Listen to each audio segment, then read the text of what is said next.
This episode is a special encore presentation of Work Trends.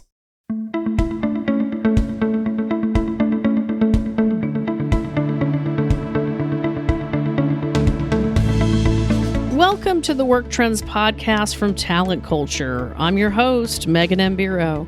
Every week, I interview interesting people who are reimagining work. And be sure to check out our Work Trends Twitter chat events calendar located at talentculture.com on the podcast page. Welcome to the Talent Culture Work Trends podcast, sponsored today by Rejig. I'm your host, Megan M. Biro, and today we have a very exciting topic, ethical AI in skill-based decisions. As many of us have observed, AI's role in our society has been rapidly expanding in recent years. We're seeing it literally everywhere, from how long we shop, to how we get our news, to how we drive, and even how we date. With all of these advancements, it's no surprise that AI is also changing the way we work. In recruitment and HR, for example, AI is being used to help identify and assess candidates. And while this can be helpful in reducing bias and making the hiring process more efficient, it is also raising some important ethical questions. So here today to answer these questions is the one and only Jonathan Reyes.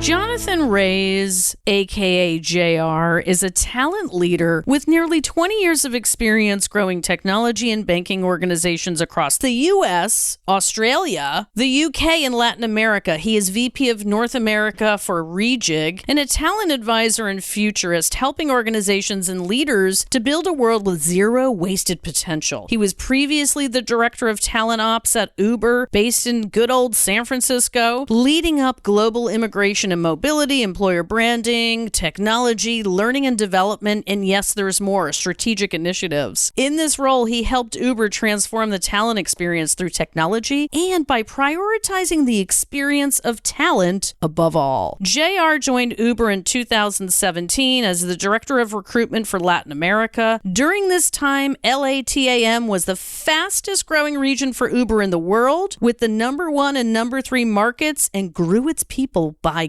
as everyone's sitting down, 525%. Not only was this true hypergrowth, the region achieved gender parity during this phase, making it the first in all of Uber to do so. Before joining Uber, JR spent 3+ years at Commonwealth Bank leading talent acquisition for all sorts of cool things, engineering, digital tech, analytics. You see where I'm going with this? As well as 7 years in a variety of roles at IBM, leading talent acquisition for Australia and New Zealand. He is here with us, and I'm so excited. Let's get started, huh? Hi, Megan. Thank you for that introduction. You make me sound so much better than I really am. I'm very pleased with that intro. Well, it's interesting to hear your experience when someone else is talking about it, right? It's a good point of reflection. Oh, it is. Your company, Rejig, coined a very interesting phrase called zero wasted potential. What does this mean? Look, I think we're all here for many reasons at Rejig, right? But it'd be fair to say that we're all here to achieve this mission. Zero wasted potential is really what's driving the organization, the technology, and everything that we do day to day. What does it mean? Look, we believe in a world where every person has access to meaningful work, no matter their background or circumstance. Every business has the right skills and the right roles at the right time. And kind of society can reap the benefits of diverse thought leadership and fair and equitable opportunity in the working world. There's been this, emergence of sustainability in every category, in every industry. And it's really exciting to see that make its way to human capital, right? So sustainable human capital is part of that conversation. And this is our way of expressing that. Zero wasted potential is a world where it isn't a zero-sum game where a company has to do A and an individual has to suffer, or society kind of loses out. So this is what we believe that we can do through technology. Tell our audience more about workforce intelligence. Why is this important, and how does it benefit companies now as they're looking to the future? We have so much data in talent and human capital and human resources. And for us, workforce intelligence is all about workforce optimization, helping you get the right skills in the right place at the right time. All of this really starts with visibility, that visibility that allows leaders to have a skills-based approach to preparing the workforce for long-term change, understanding what it is that they have, who it is that they have, and what those people can achieve and do is such an important answer to a question that we've been asking ourselves as practitioners for such a long time. Placing your people in the right roles to power your workforce has considerable payoff, right? So it's increasing current team productiveness by having the right people in the right role. By just 1% can bring in over $40 million of extra revenue for an organization. So there's this great outcome from a business point of view, but think about it from an individual's point of view, being able to grow your career, extend your skills, learn, develop, and not have to kind of be limited by what your organization can provide, right? There's no reason now with workforce intelligence available for leaders to be hiring and letting go of talent en masse. The Zero Wasted Potential mission really started with this conversation around and this experience of Siobhan Savage, our founder and CEO, of firing individuals and then hiring the same individuals 6 months later. And that's actually how I met Siobhan. And see, it really happens, right? Yeah, look, and I was having that conversation with her, and I personally just experienced something very, very similar and was incredibly frustrated. And think about that experience, right? You hire someone, you fire them, and then 6 months later you go and hire them. So obviously there's an emotional and human experience that happens there, but there's also a commercial experience. So you're spending money to find that person, you're spending money to let them go, and then you're spending money to hire them again. When in reality, now that we are heading into this world of upskilling and reskilling, we know that there's a far more cost-effective approach to help that individual grow and learn through upskilling and reskilling. And then for that individual, that experience is far more positive, right? Who doesn't want to grow their career? Who doesn't want to have upwards mobility? When you hear engagement surveys, it's the number one question, right, that people are often most frustrated is, I can't grow my career, and they leave organizations because of that. It's all too black and white for my taste. I tell you, there's a whole lot of gray out there, work trends community, that we're missing, right? And you brought up the word firing. I mean, were you really fired, or was that person really fired, or is there a better word for this? To me, that's also a very black and white word. The terms that we use, right, have such impact. And I think I'm glad that you call that out, right? So letting someone go, firing them, whatever term you want to use, is such an impactful moment in that individual's life, right? Same from a recruitment perspective. I've led large recruitment teams, and I'm like, when you make someone an offer, that's a contract. That's a contract as big as, when they're buying the house, buying a car, signing that marriage. This is a big event. And so I think we have such impact on individuals when we work in human capital that we have to be conscious, right? And have to be aware of how we can improve that. So many companies are still unsure about using artificial intelligence in their talent acquisition and management processes. How can we dispel all these myths and help people to understand what ethical AI means, for example? We believe that technology has a significant role to play in human processes and human capital processes, and AI is going to be a huge part of that. And we're so accustomed to AI in other aspects of our life that when you bring it across to a human resources organization or an individual, there's always a little bit of hesitation. So in the current state, there are no consistent and universally acceptable standards for ethical AI. This means vendors across all industries can call the technology ethical based on a self-assessment, without the input of legal, ethical, or global experts. At Regix, we've always had an unwavering stance on ethical AI, and for this reason, we partner with the University of Technology in Sydney, and we've developed the world's first and only independently audited ethical talent AI. We've set a benchmark on trust and ethics, and in fact, New York has just released a law that will mandate employees to only use automatic decision-making tools that have been subjected to an independent audit. So we're really proud from a Regic point of view, and in fact, the World Economic Forum has recognized us for this, that we are setting a benchmark. We've built our vision around zero wasted potential and a product that's really helping to shape industry.